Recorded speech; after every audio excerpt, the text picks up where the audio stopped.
I think we've all seen that picture of a group of elephants sleeping with the calves in the center of the group.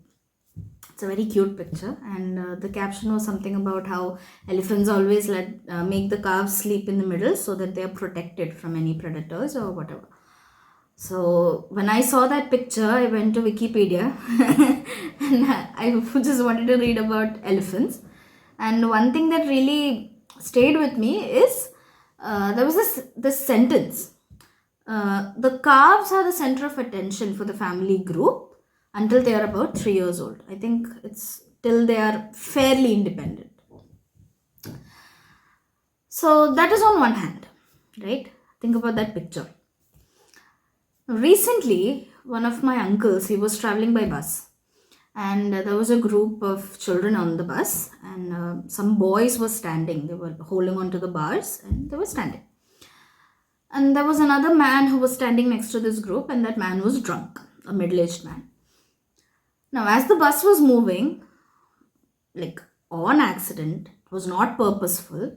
One of the boys, his hand or elbow or something, it hit that the drunk man. This man started cursing the children out, okay, abusing them, like calling them vile names and threatening them with, he was like, I'm going to hit you. And nobody did anything. And then when this man raised his hand, he was like, I'm going to hit you now. My uncle intervened. And he was like, you're not supposed to treat children like that. That's not okay. And immediately, the conductor and some other passengers who had been quiet so far, they came. And the thing they said was, oh, let him be, he's just a drunkard. He's going to get down on the next bus. Just let him go, let him go. These are the people who did not speak up when this man was abusing those children. When he was yelling at them, when he was, cursing at them. Nobody said anything. Nobody tried to diffuse the matter, whatever. But the moment my uncle questioned that man, all of these people came running. And my uncle was like, no, he might be drunk, whatever it is. He's not allowed to treat children this way. And it's the responsibility of the conductor to make sure that the children who are on his bus are safe on the bus. So that incident happened, then I heard about it, and immediately I thought about the elephants. I was thinking, if those elephants had been human, then at the center of their group, they would have had all the abusers, the toxic people, the people with anger management issues who cannot control themselves, but they are willing to control themselves in front of their bosses and in front of the police. And all these other people who make life difficult for other people. And the children would have been at the periphery of the group. Because that is how we as humans live. Our society, I don't know what it is, we always protect and accept and give unconditional love to the abusive adults. And children are expected to adjust, to compromise, and to protect the reputation of these adults. How terrible and how unfair is that? Why is it that we as humans don't have the common sense and the common, that feeling of empathy and compassion towards our children that elephants have? It's sad to say that we could learn something from elephants now. Because think about it. Think about a dysfunctional family system. Who is at the center of that system? It's always the most toxic person. The most toxic person is the one that everybody is trying to protect. Everybody wants to take care of their feelings. Everybody wants to make sure that they don't get hurt or they don't get angry, that they don't lash out. So it becomes the responsibility of the other people, including the children, to make sure that this person doesn't get angry, that this person's emotions are not hurt, and that this person's reputation is not hurt. And then the moment someone speaks out against that person, the person who spoke out becomes the enemy. He becomes the common enemy of the family. And then there is the entire emotional blackmailing and brainwashing going on, that, it's your father or it's your mother or it's your grandparent. You have to respect them. You can't go around telling people that they are doing these things. People won't understand. People will think ill about us. But nobody goes and tries to advise this toxic person that they're not supposed to treat other family members this way, and they're definitely not supposed to treat children this way. Nobody protects children. It is always the most toxic person in the family who's protected. And that has to change. And if that has to change, then our societal understanding of families has to change. Because, as a society, we have glorified the concept of blood relations or bloodline to some, ungodly level of significance. As in, just because you're related to somebody by blood, it becomes your responsibility to put up with whatever they do, no matter how abusive or toxic it is. And that responsibility falls on children at a very young age. 4-year-olds, 5-year-olds are taught to hide the abuse that is going on at home.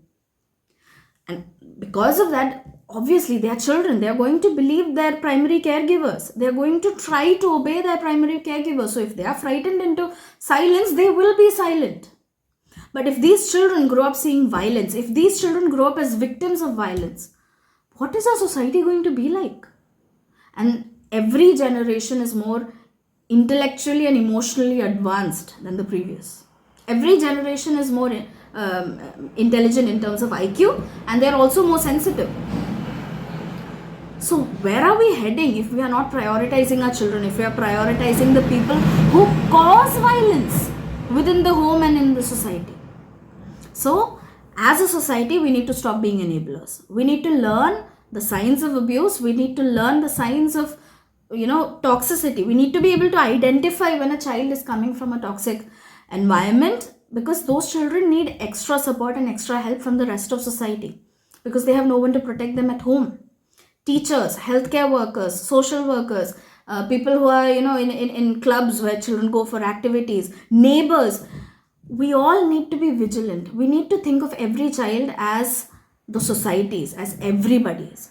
Because otherwise what's going to happen is we're going to have a bunch of children who grow up either to be complete people pleasers, completely, they don't like themselves, they cannot live with themselves, people who, become adults who are just not able to function in society. They keep having mental breakdowns, they are not able to take care of themselves, people like that. Or we will have a group of, there will be another group, which is like people who are able to function in society, people who look like they are overachievers, but then emotionally they're not doing well at all. And then they continue the cycle of abuse within their homes. Or we will have, a bunch of people of adults who are so entitled that they become the abusers themselves. They learn that the abusers and the toxic people in the family were the ones who were protected and provided for and unconditionally accepted. So they learn to become like that. And that is not what we want for our country. So on this Independence Day, let's take the time, let's make the effort to learn about these dysfunctional families, these dysfunctional systems, and to learn about what children need. So that as a society, we can raise healthy, happy, well-adjusted children. So I'm starting a series today, which is all about dysfunctional family systems. So we will be talking about how as a society we can provide support to people who are who are trapped in dysfunctional families, how we can help them get out of it, how we can help children who are trapped in such dysfunctional families, how we can help them grow up to be fairly healthy and well adjusted. And it will also cover how we can identify abusers and toxic people, because these systems, these family systems that promote toxicity and abuse have to be broken. There is this thinking that a broken family is one which is, a single parent family where the parents have divorced, but that's not true. A broken family is a family where all the adults together, they are breaking one another apart and they are breaking their children. That's a broken family. Because children suffer in such systems way more than they would suffer with a single parent. So it is very important for us to be able to recognize what toxicity and abuse looks like. And it's not very easy to recognize if we don't know what signs to look for. So stay tuned, and more videos about this topic will be coming up. Make sure you listen to it. make sure you keep your eyes open so that toxicity and abuse, if you can identify, that is the first step to eliminating it. If everybody can identify it and everybody can hold other people accountable for their actions, it does not matter if that other person is mentally ill, it does not matter if the other person is maybe going through an addiction. See, all these people need empathy, compassion and professional help, but they don't get to abuse children, they don't get to abuse other people. Nothing is an excuse for abuse. So we need to be able to hold one another accountable. And for that, we need to be able to see the signs. So stay tuned and make sure you watch all the videos.